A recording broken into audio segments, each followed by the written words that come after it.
All right, well, welcome everybody. It's 6:30, so we're going to go ahead and get started. But we're glad you could join us for this evening's program, Healthy Eating for the Holidays, with Lindsey Robinson from the North Kansas City Hospital.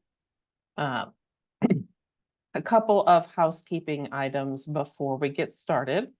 I do have the slides for this evening's program, and I will email them out to everybody at the end of the program, along with the link to the survey. I'll also drop that here in chat as well.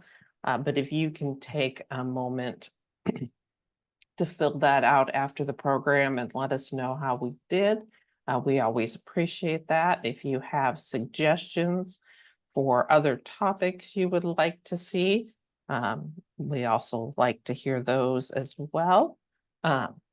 We are going to ask everybody to stay muted, and if you have questions, to type them in the chat. We are recording this evening's program, so that will help us get a good recording. And once that link is available on YouTube, I will email that out to everybody. I also wanted to mention just a couple of upcoming programs. Take a minute and share my screen here.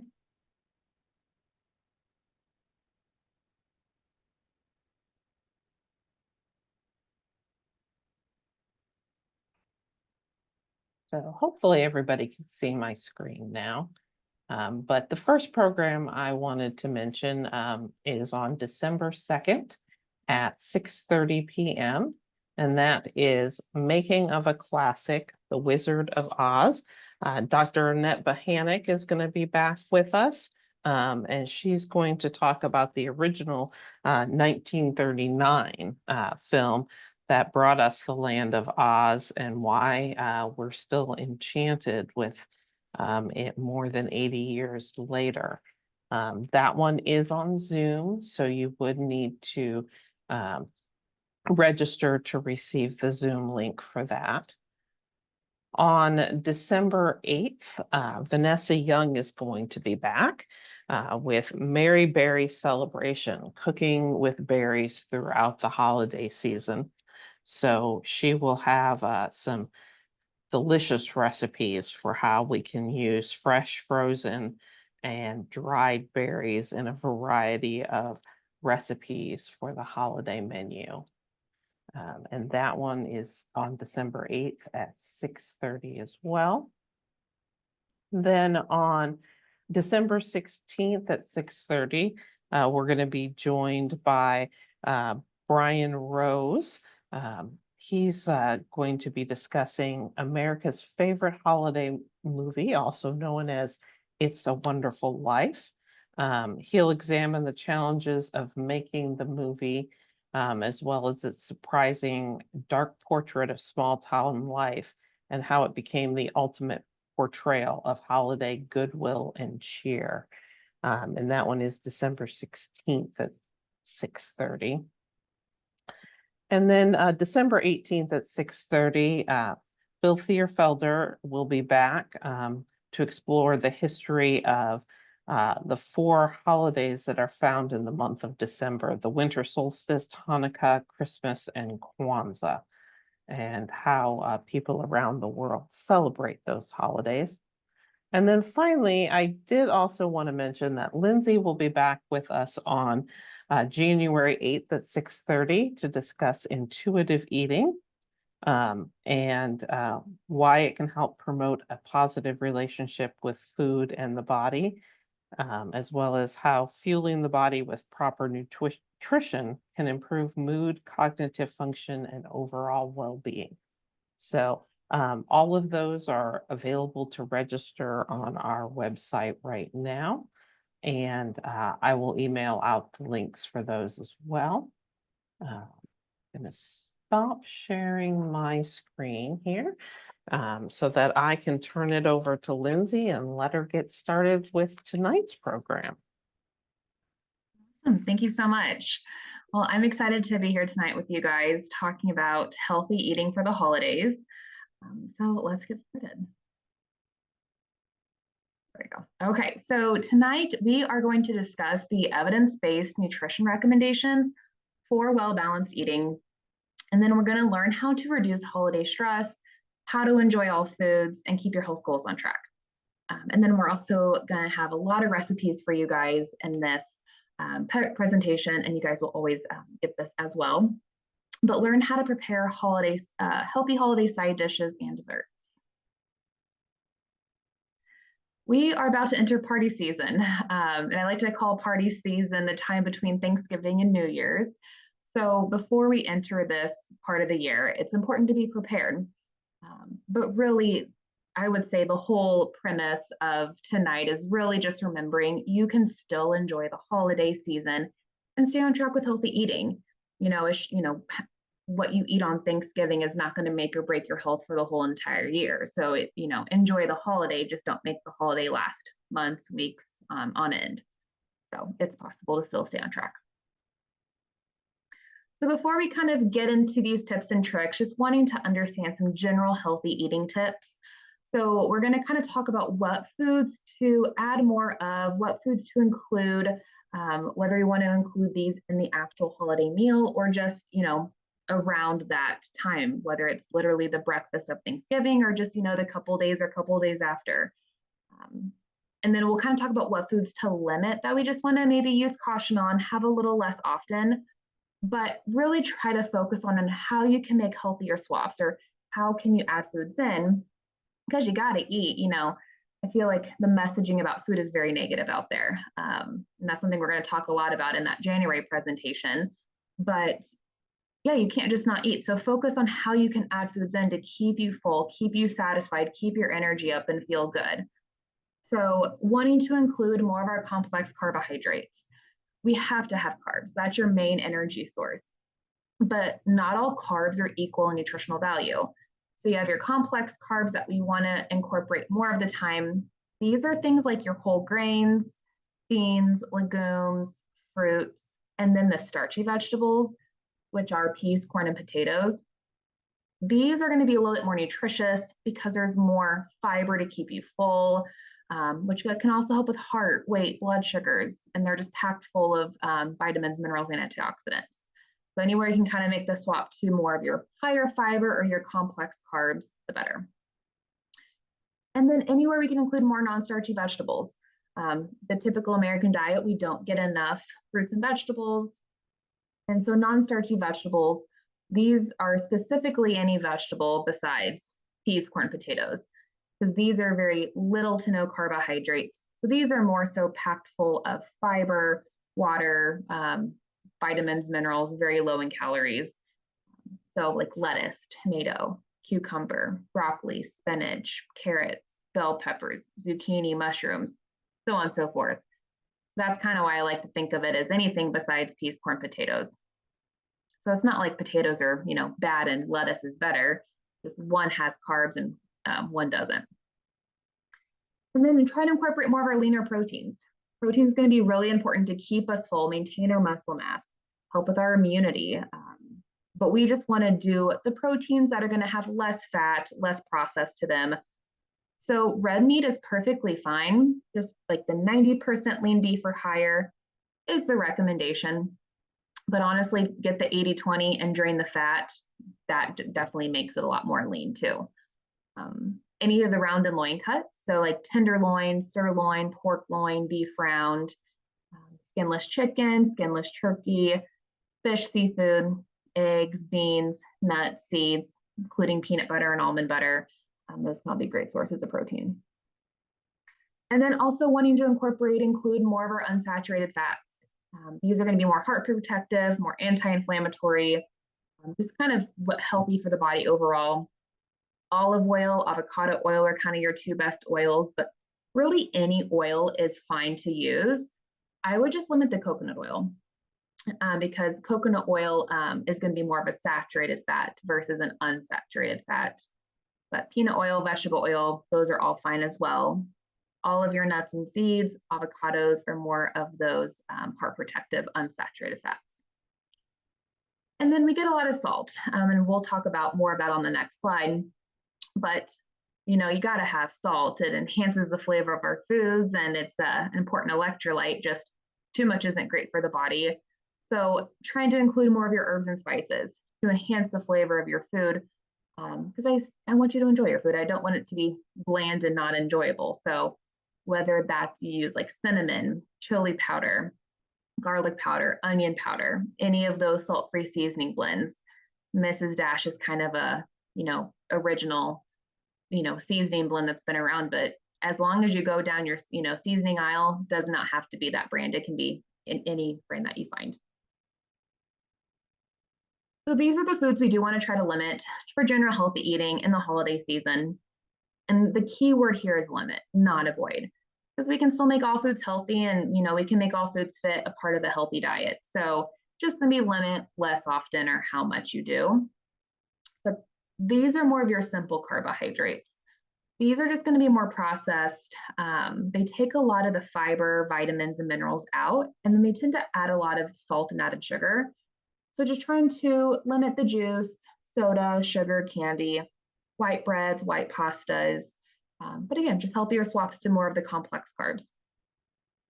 And we want to limit the saturated fats like butter, margarine. This is where coconut oil falls.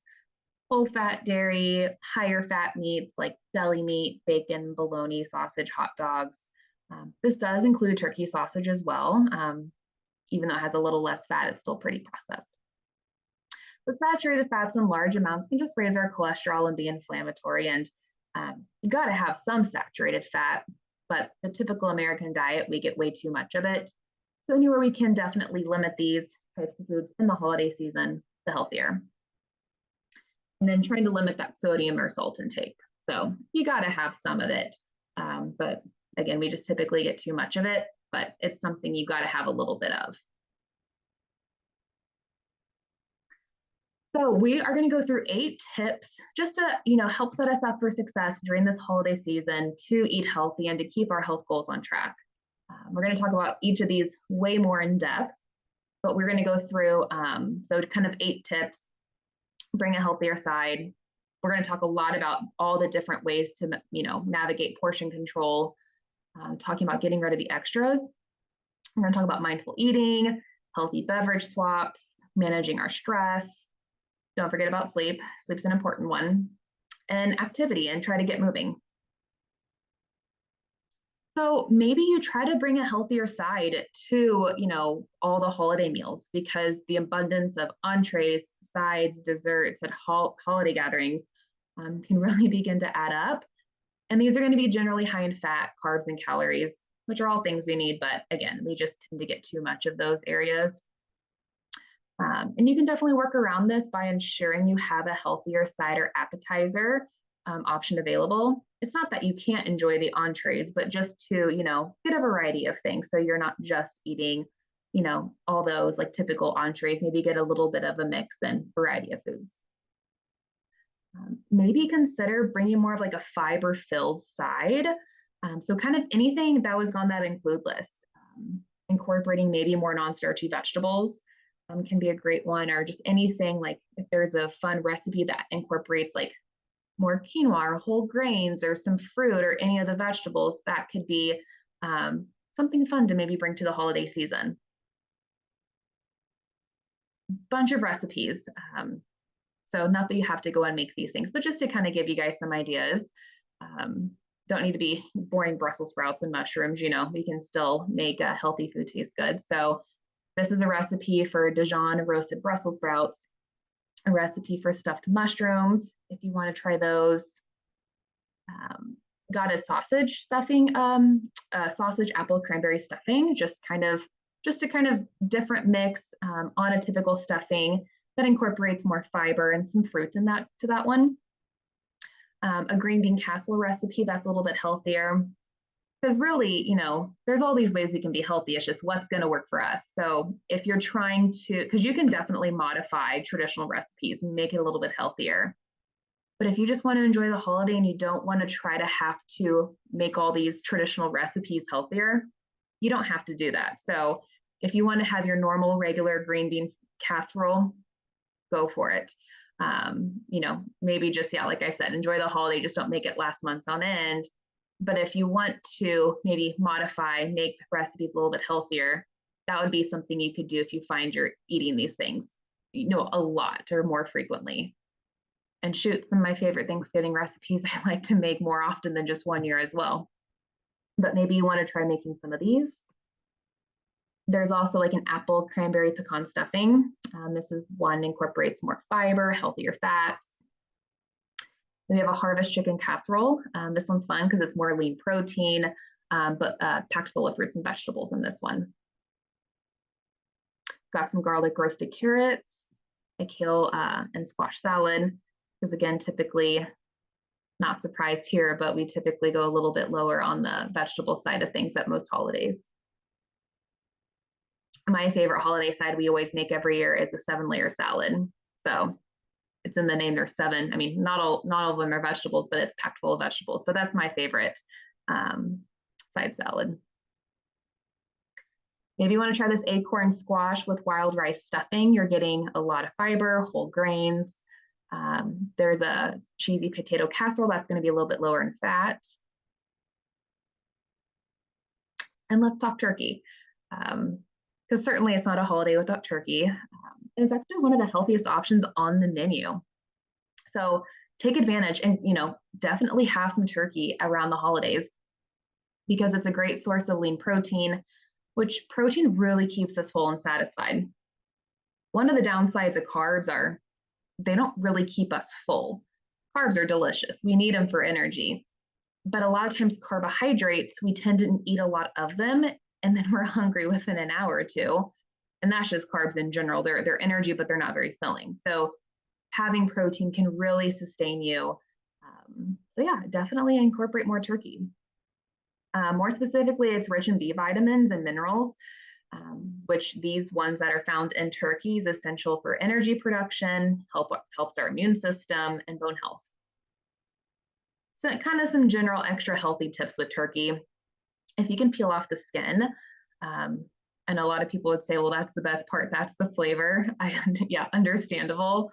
Some people don't like the skin, but the skin is just going to have more fat, have more salt, and maybe try to go lighter on the gravy, but just some suggestions. To get into portion control, we just tend to eat much larger portions in the holiday season, wanting to taste everything. So we're about to go through a bunch of different tips.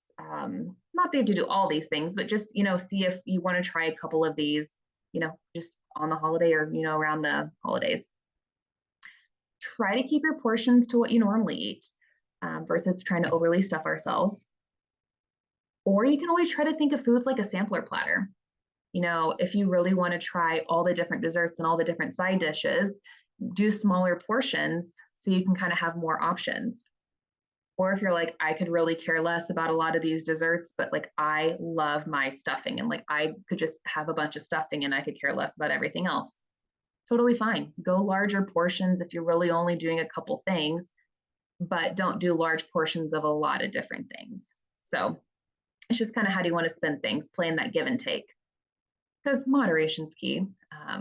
Nothing you absolutely have to avoid to be healthy. Don't go hungry. This is something a lot of people like to do. I'll throw my dad under the bus. This is something he always does every holiday, where people will kind of go all day without eating in order to, overindulge in the actual holiday meal. And I feel like most people have their holiday meal in the evening time or like late afternoon, but we actually don't want to do that. So we're more often, we eat a lot faster and we tend to eat a lot more when we're super hungry, and we're more likely to overindulge when we're starving. It's not like what's wrong with me. That's the body's biological response of when you don't eat, we tend to play catch up and eat more a lot later on. So try to make sure to have a balanced meal or have a snack before your holiday gathering.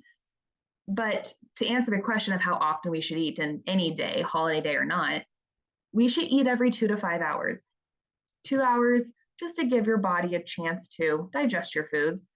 But when we go longer than 5 hours without eating, we just tend to overeat and maybe not make the healthiest decisions.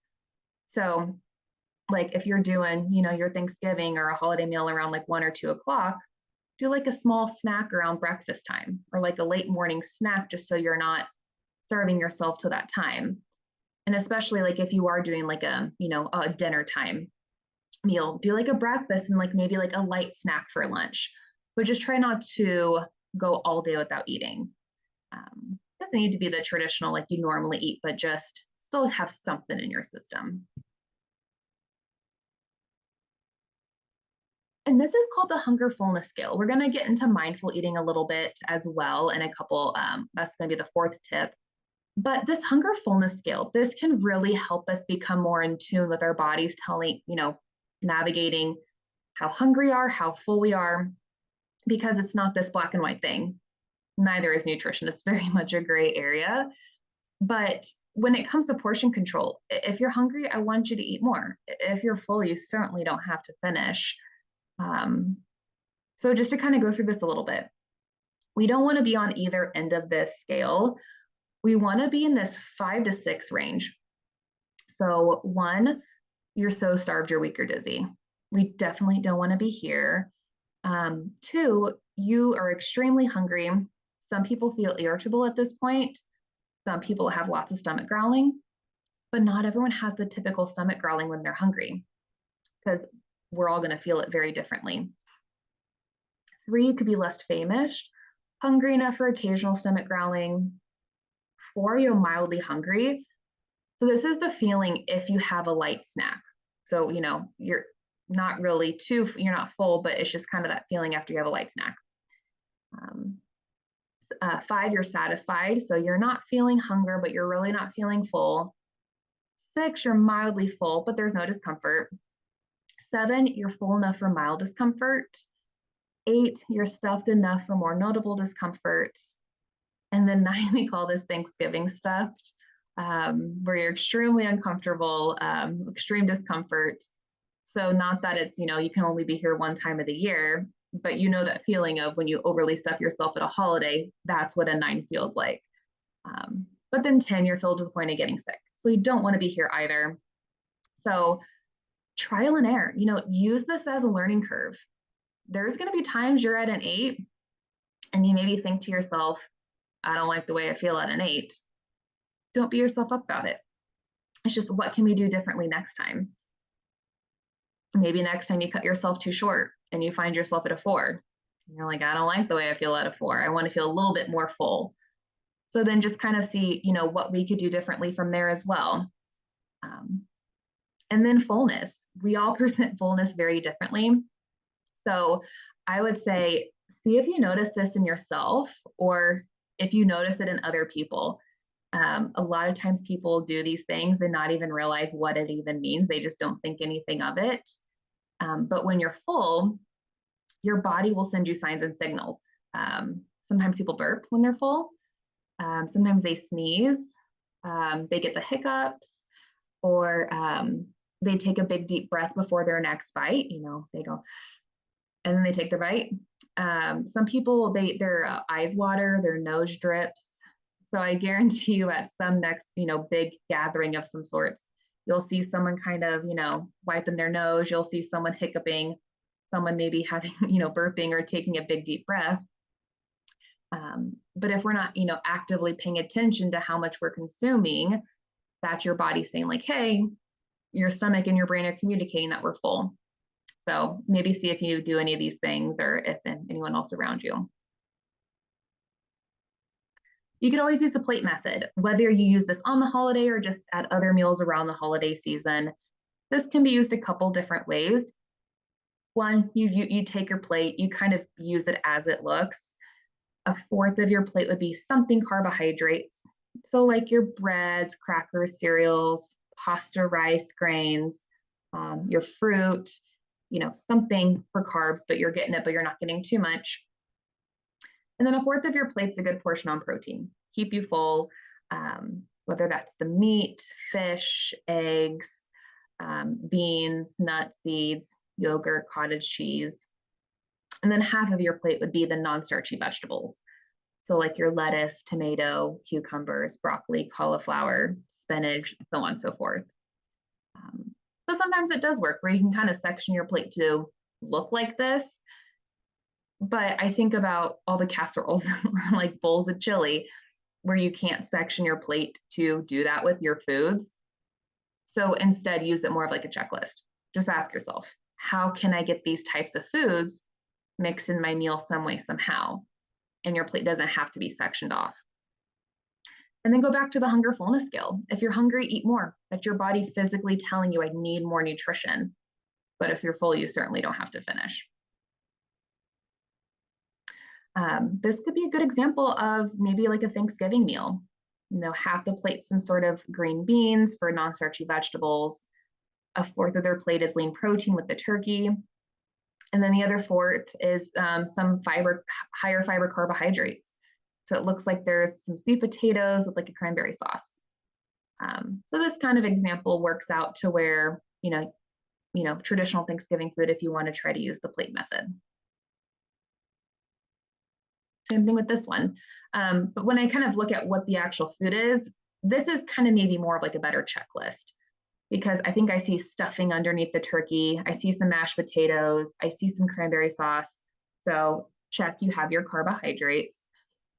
You got your protein, check, and I see some vegetables, check. So even though they're kind of sectioning the plate off, realistically, all that food's just kind of, just stuffed on your plate. If you don't actually have to section it off, but you're still getting variety and balance, which is what we want. The third tip, try to get rid of the extras. Just after holiday meals, we are left with so many treats, leftovers and goodies, not to mention all the cookies you may accumulate from your neighbors. So portion leftovers for family and friends to take home with them. And don't feel guilty about having to give away or throw out extra sweets you've accumulated. I know that's hard to, because, to try to throw away food that, you spent money on or that someone gave you. But if it's just throwing away a little bit, it's healthier long-term for us. So indulge, have a dessert. I want you to enjoy it, but have a taste, not 2 dozen. So back to moderation. And don't make it harder on yourself by keeping these desserts around the house throughout the holiday season. So just to help reduce the temptation, try not to just have desserts around the clock. But we're about to go through some healthier dessert ideas. Because honestly, if, kind of what we were talking about with sides, if you don't want to make it the recipes healthier, understandable. Just, don't do that kind of recipe all the time. But if you want to incorporate these maybe a little bit more often, we're about to go through some healthier options that, is going to be a lot healthier. So you can maybe try to make these chocolate chip zucchini muffins. Zucchini does really well in a lot of things because it adds moisture to it. You're also getting some fiber. I'm a big fan of energy bites. They're really great appetizers, desserts, snacks. So chocolate chip, peanut butter energy bites are a pretty easy, common one. Lemon poppy seed cookies. So these are just going to be, a little bit higher fiber, less fat than normal cookies. Apple crisp, a little bit more fiber. You can do chocolate cranberry pumpkin cookies. These are often called breakfast cookies because there's not a lot of sugar in them, and they're very high in fiber and protein too.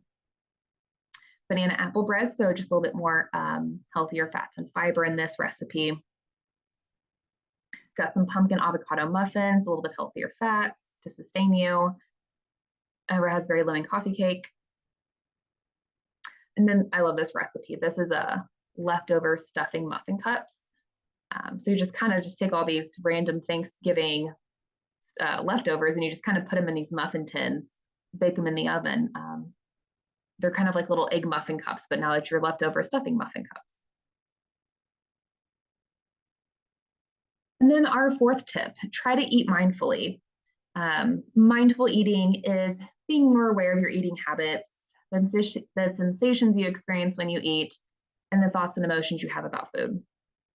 The point is to eat to maintain overall health and well-being, learn how to appreciate food more often, and fuel and nourish the body and feel better after eating. And we're going to go through a little bit today, but we're going to really dive into this one in the presentation in January, which I'm really excited for. So some tips to eat mindfully, throughout the holiday season. Shift out of autopilot. I think a lot of us, whether we realize it or not, when we eat, there is some sort of distraction, or it's just, yeah, we're in that autopilot. We're not actually being present in what we're doing or what we're eating. So trying to make a conscious decision versus just eating out of habit. Yeah, really try to be present when we're eating, taking small bites, taking time with meals. I don't recommend people like count their chews or, all the, maybe some of those little silly things, but definitely taking, 20 minutes with the meal can really help us eat slower, pay more attention, because when we eat really fast, we're more likely to eat a lot faster, a lot more. But yeah, eating slower just gives your brain and your body time to kind of catch up and communicate. Don't multitask. So eating attentively, very similar, trying to be present. So don't, scroll on your phone, watch the TV, because we're more likely to be distracted and not pay attention to how much we're eating or what we're eating. Discover the satisfaction factor. You have taste buds. I want you to enjoy your food, and savor each bite. Kind of same thing, taking time, really just kind of sit there, feel, pay attention to how it tastes and how we feel. We shouldn't have to feel guilty about enjoying our favorite foods. So there's an old saying, if it tastes good, spit it out. Don't do that. We can definitely make things taste good and enjoy it, because food is so much more than fuel. It tastes good. Plus, avoiding your favorite foods only leads to feelings of deprivation and cravings. So we don't want to feel that either. Observe how you feel. Food has such an emotional connection. Like I said, it's more than fuel. There's the taste buds, there's the emotion side of food. So when you're eating, how are you feeling? Are these negative or are these constructive thoughts? We also want to ditch the clean plate club, ditch the happy plate club, which is how a lot of people grew up. So easier said than done to just change that habit. But when you think about it, it's really not a healthy behavior. If, this is kind of a good picture of, there's just a couple extra bites on your plate and you're full, don't force yourself to finish it. So that, this would be a good example, maybe put it in the trash. But if there's a good amount of food on your plate and you're still full, it can be great leftovers. But on the flip side, if you're hungry, I want you to go back for more, because sometimes we just don't put enough food in our bowl or on our plate to begin with. Also trying to make some healthier beverage swaps, because it's important to stay hydrated over this holiday season. I kind of always, laugh at this one, but, I think sometimes we forget that water is essential to keep the body alive. And most people do not get enough water. Most people are dehydrated. So sometimes it's just nice to be reminded all the benefits of water. Just kind of, I feel like it helps us just maybe have a little bit more motivation in a different way versus just like, yeah, we need water, just drink it. But think about how it can improve your brain function, boost your energy levels, helps with digestion and prevents constipation. The natural detox. So detoxes the body by flushing out toxins, supports healthier skin, prevents muscle cramps, many, many more too. But use caution, because tea and coffee can actually cause dehydration. You can have your tea and coffee, just try to get water on top of these things. But we're going to talk a lot about like sugar sweetened beverages, tea, coffee. So you can still have those things. It's just how can we get water and stay hydrated on top of that? Oops. Yeah. So there's a lot of sugar sweetened beverages around, all the time, but especially during the holidays. So we do want to watch out for added sugar and empty calories in liquid form, like your soda, juice, sweet tea, eggnog, apple cider, lemonade, energy drinks, and alcohol. And it's really the added sugar that we want to watch for health for everyone. And that is about 36 grams a day for men, which is about 9 teaspoons a day. And then women and kids, less than 25 grams of added sugar a day or less than 6 teaspoons. Because honestly, it's impossible to avoid added sugars because, you're going to get a couple grams in a lot of just healthier foods too. So just try to limit it versus completely avoid it. But just to kind of show you how much added sugar can really be in a lot of these things, um, water has none. But like even your sports drinks, like vitamin water, can have anywhere from 8 to 9 teaspoons. And that's like your whole day's worth, if not more. Um, 2 cups of orange juice, so about 16 ounces of orange juice, can have 11 teaspoons of added sugar. A lot of energy drinks like Red Bull and Monster can have 13 teaspoons of added sugar. That's for a 16-ounce can. Sweet tea.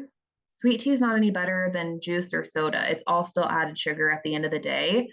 So about 20 ounces of sweet tea is 14 teaspoons of added sugar.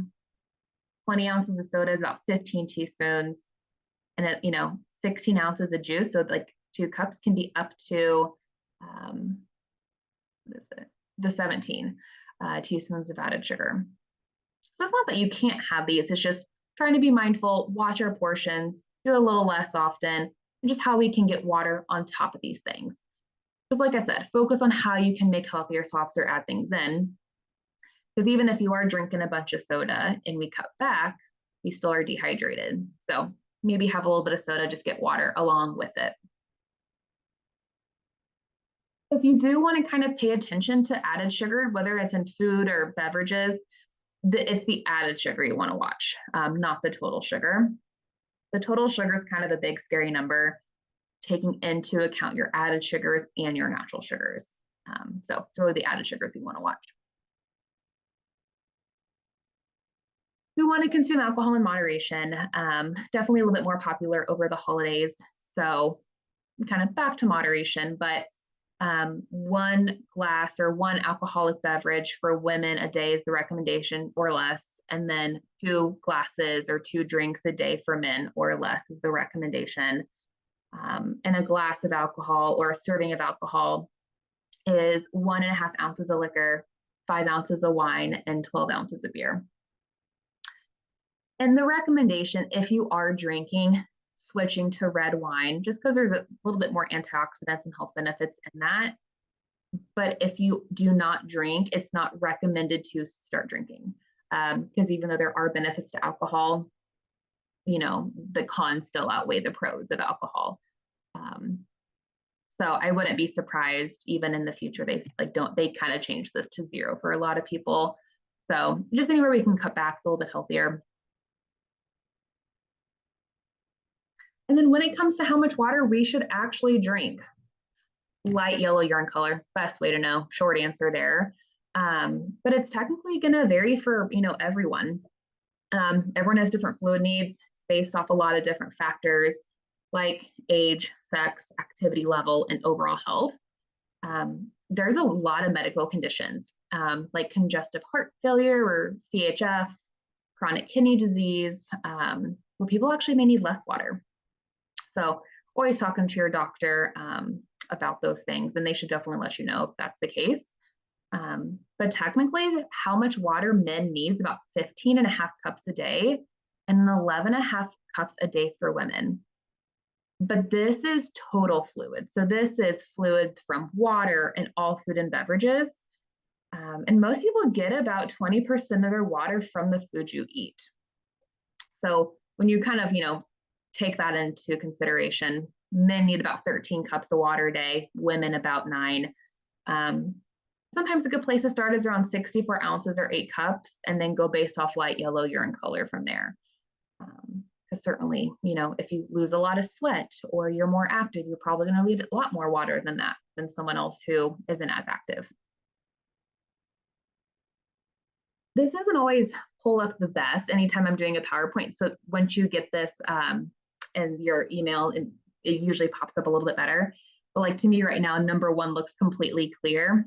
So actually, if your urine color is clear, you're overhydrated. So hydrated, it should be like a lemonade color almost. So it's a light yellow. So to me, like right now, it's looking a little bit lighter than it should. But you don't, so yeah, clear, you're overhydrated.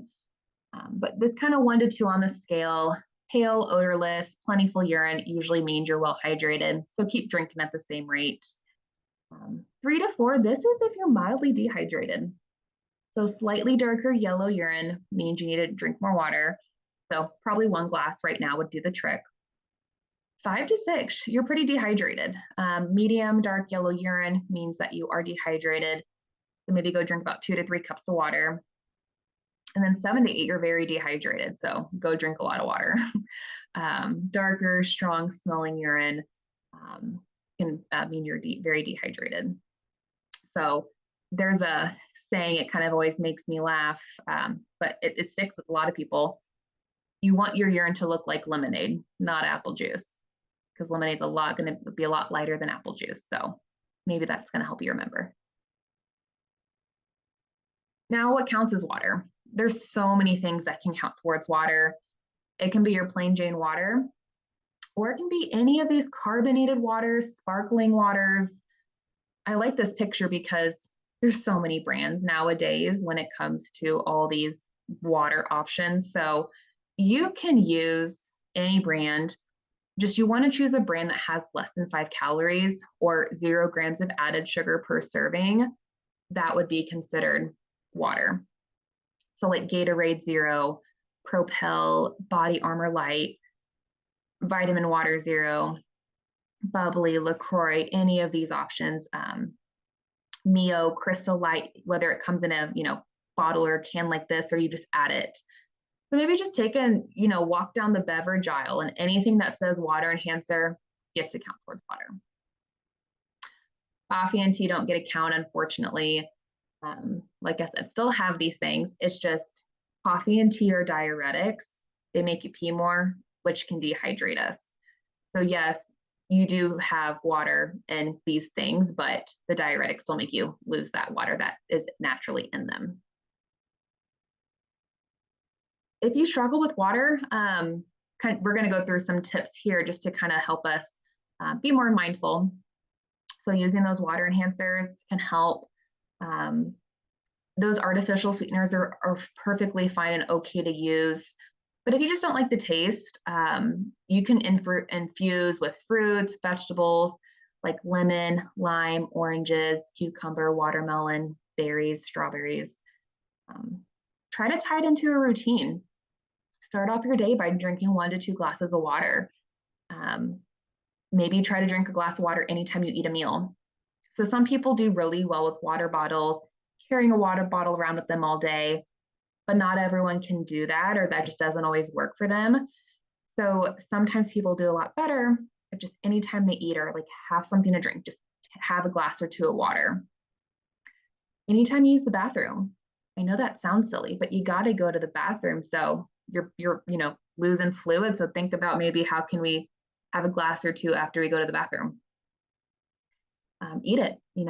Like we said, we get 20% of our water from food. So a lot of your fruits and vegetables have a high water content, like melons, cucumbers, lettuce, and celery.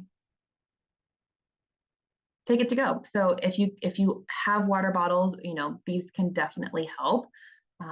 So filling a water bottle before you leave home or bring it with you on your daily travels. Alternate your drinks. So if you struggle to limit a lot of like soda or those sugar sweetened drinks, try alternating with water. So, anytime you finish a glass of water, switch to your soda or juice or vice versa. So, like I said, we can still enjoy both things, but yeah, maybe alternate your drinks. Sometimes that gives us a little bit more motivation to do it too. Using a straw. A lot of people do better with the straw because we tend to drink more. So maybe try that with, yourself. Track it, set an alarm. Sometimes there's certain water bottles that scream at you, they kind of have their alarms on them, or whether you set alarm on your phones or like a work calendar, or sometimes just tracking your intake, just whatever maybe just helps us mentally try to remember it. And then our 6th tip to manage stress, just the holidays can be a stressful time. We do want to find ways to best manage our stress and our emotions. We're gonna eat for comfort for time to time. That just means you're a human being. That does not make you a failure. It's a part of normal eating to use, food and emotion, that has that component. To say that we're only going to use food for energy is kind of a lie. Food has that comfort and that emotional component. We just don't want food to be the main outlet for our stress. So to find healthier coping mechanisms to care for our brain and body.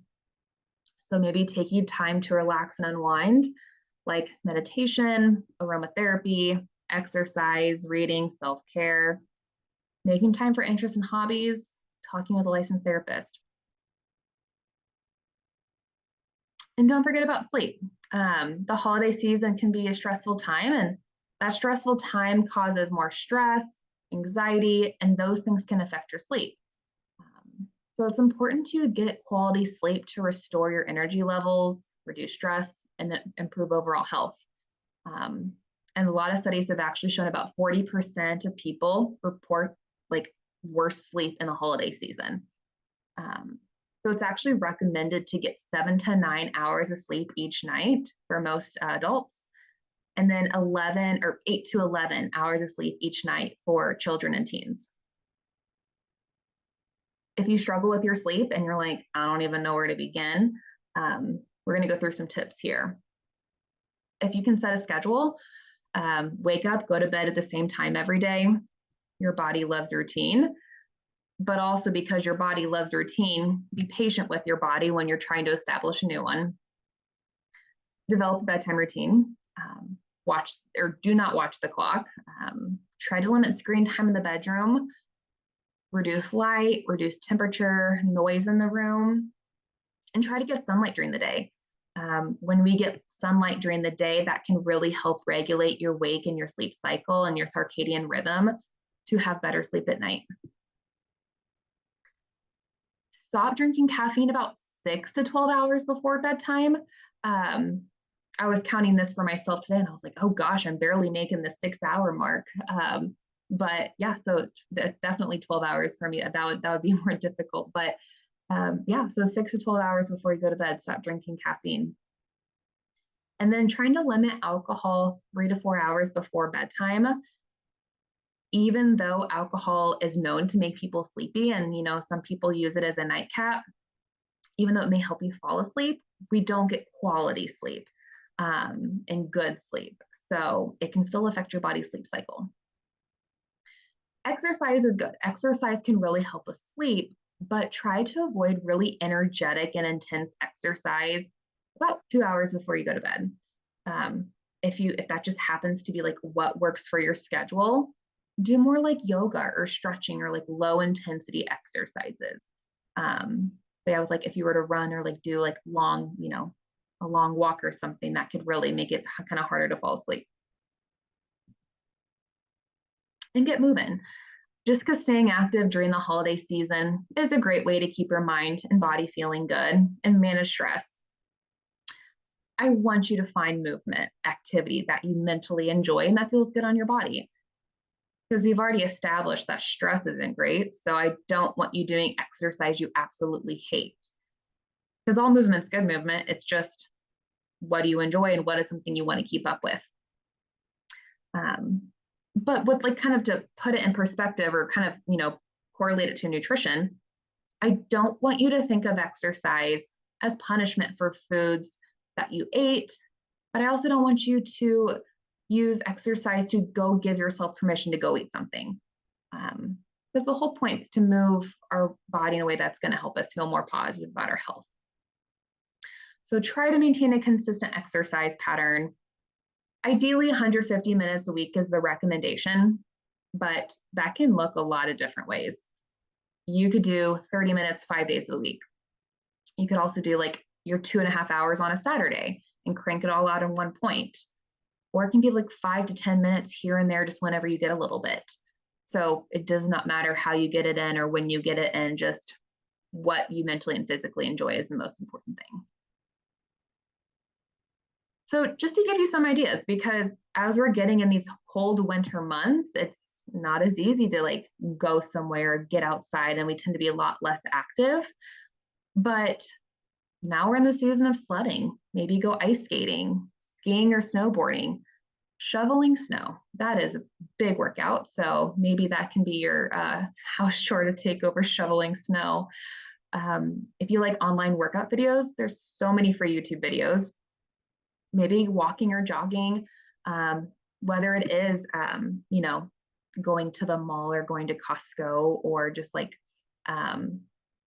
somewhere, like an indoor gym and doing those things. Cleaning the house, that can definitely be some exercise. Walking down the extra aisles at the grocery store. So a lot of people are going to the store more often just because we are having a lot of more holiday get-togethers. So take time and, don't just go down the aisles from what you need. Maybe still have your list to keep you on track, but maybe just go down a couple extra aisles for a little bit more movement. If you can take the stairs versus the elevator whenever you're going somewhere, same thing there, just more movement. So just to really kind of like the hydration, we know exercise and hydration are good for us, but I think we kind of forget about, why we do these things or what's the point and what are just some of the extra benefits besides our weight or the way we look. So this might motivate you a little bit differently too. Exercise helps with bone strength, stress tolerance, blood pressure, reduces a lot of different chronic diseases, increase your heart lung strength, increase metabolism, better appetite regulation, helps with mood and memory, better sleep at night, more energy, and improved balance. So just as we age, it just helps our muscle and our balance. And that's not even all the benefits.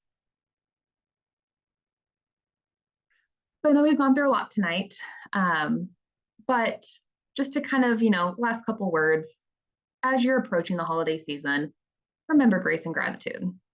Focus on progress, not perfection, because it truly is what you eat consistently over time that matters. We don't have to have a perfect diet to be healthy, even though that's like the expectation or, that's what like media says or, may hear from family and friends. No one's going to be perfect in any aspect of their life. They don't have the same expectation on health and food. So please enjoy the actual holiday. Don't beat yourself up about it. Just don't make it last months, weeks, years on end. So sometimes when you're trying to look at improving things, setting goals can really help keep us on track. But when you are setting goals, do it something that's practical, realistic for you, and something that you actually want to try. 1 to 3 goals is a good place to start. Just because when you do more than 3 things at once, it gets to be a lot to take on. And make sure your goal is something that you're adding in, something that you're going to do. So for example, make your goal, I want to, drink 8 cups of water 3 days of the week. Don't make your goal, I'm going to drink less soda. Make sure you're adding in a food or adding in a behavior versus just not doing something. Because you got to drink something. So what are you going to do instead? And 2, the goal is lifelong sustainable changes, not something that may or may not work short term, is how can we enjoy food that's going to work for us lifelong. And I always love to tell everyone this one, that nutrition health is not a one size fits all approach. Everyone's very different. It's just finding what works best for you, which can make it a little bit more difficult because you kind of take some trial and error, but you can't just tell everyone to eat the same way and live the same way and manage their health the same way. So there's a lot of flexibility in being healthy. Okay, well, I'm going to take the questions now, but please call me, email me with anything you guys need after today, with any questions that you have. All right. Well, thank you, Lindsey. You're The welcome. first question we've got is, can we get the 7-layer recipe? Oh, yes, I will get it from my mom and then I will email it to you to email out, because that is a non-negotiable for me. I have to have that Christmas and Thanksgiving. Let's see. Excellent classes always that we look forward to. You make healthy eating more doable and inspire us. Let's see. Sherry asks, how about a cup of green tea with lemon decaf and no added sugar? I hear it can be good for you, and I love decaf tea. Yeah, tea has so many health benefits. Same thing with coffee. There's a lot of health benefits. It's just what you're putting in tea and coffee, but sounds like what you're doing, yeah, no added sugar. I would say that's very nutritious. Just still, it doesn't count towards water because just natural tea is a diuretic. So enjoy, there's nothing to it, but just still get your water on top of it. Would you recommend melatonin for helping with sleep? I would talk to your doctor. So, from the little bit of research I have done on melatonin, there's different types of it, there's different dosing, and sometimes your body can be reliant and then you get used to it. So, before you start doing melatonin for sleep, please talk to your doctor about it. I know some people do really well with it, but it's not something I would recommend everyone do. Let's see. Do you ever do a presentation focused on diabetes, or healthy eating covers it all? Yeah. So can they go to the website? Because we done a diabetes one that we recorded, right?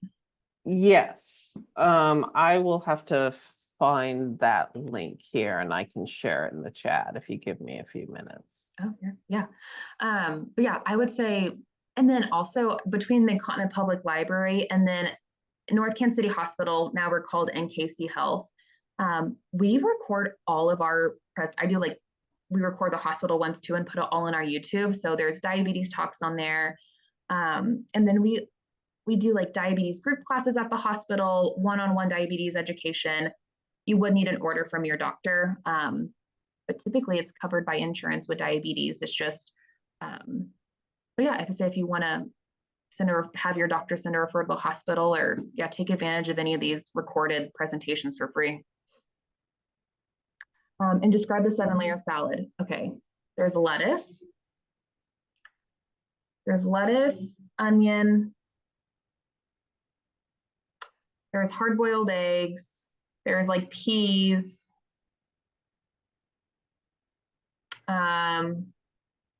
I said cheese, and then the dressing is a mixture of mayo and sour cream, and then put bacon bits on top.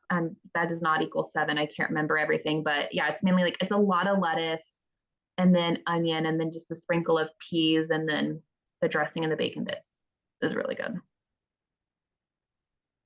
Okay, I'm putting the link into chat for the health and wellness playlist that includes the diabetes program, as well as I don't even know how many other videos that we've done. And then, is a Diet Pepsi a good source of like drinking water? I wish. So no, diet sodas don't count as water, but they don't have any added sugar. They're safe to consume. You just kind of like tea. You want to get your water on top of it.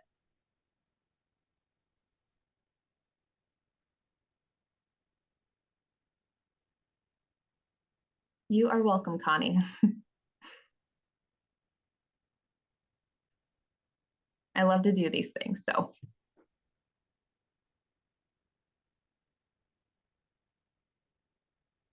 Okay. I've got the link up there.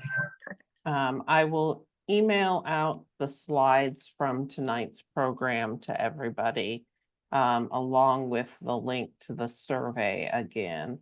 If you can take a moment to fill that out, that helps us. I will send out the links to the other classes I mentioned as well in that email. And then once the video is up and available for viewing for this program, I will email that out to everybody as well. All right, I don't see any other questions, so thank you again, Lindsey, and thank you everybody for joining us, and we'll see you again, hopefully in a couple weeks. Thank you. So will Lindsey's mom's recipe be maybe in what Beth sends out? Sorry to put my nasal voice on this, but I couldn't type fast enough. Will you get that to Beth, and Beth, you'll send that to us? Thank you. If that's possible. Okay. And then how do we access those other classes? Once I go away from the chat, how do you get to those classes? I can put that in the email with the slides as well. Are they through the link of the library and the hospital, or is it the hospital's link, or is it the Mid-Continent link, or It's on the Mid-Continent YouTube channel. We Thank have a you, whole and- playlist of health and wellness. Okay, I don't know how to access that. Sorry for my chattiness, but you guys are Um, wonderful. Thank No, you. I will send you that link. That's the easiest way to get to it. Thank you. Yeah, I texted my mom, so she should be sending me that soon, and I'll get that to you as soon as she gives it to me. All right. Well, thank you, everybody, and have a great evening.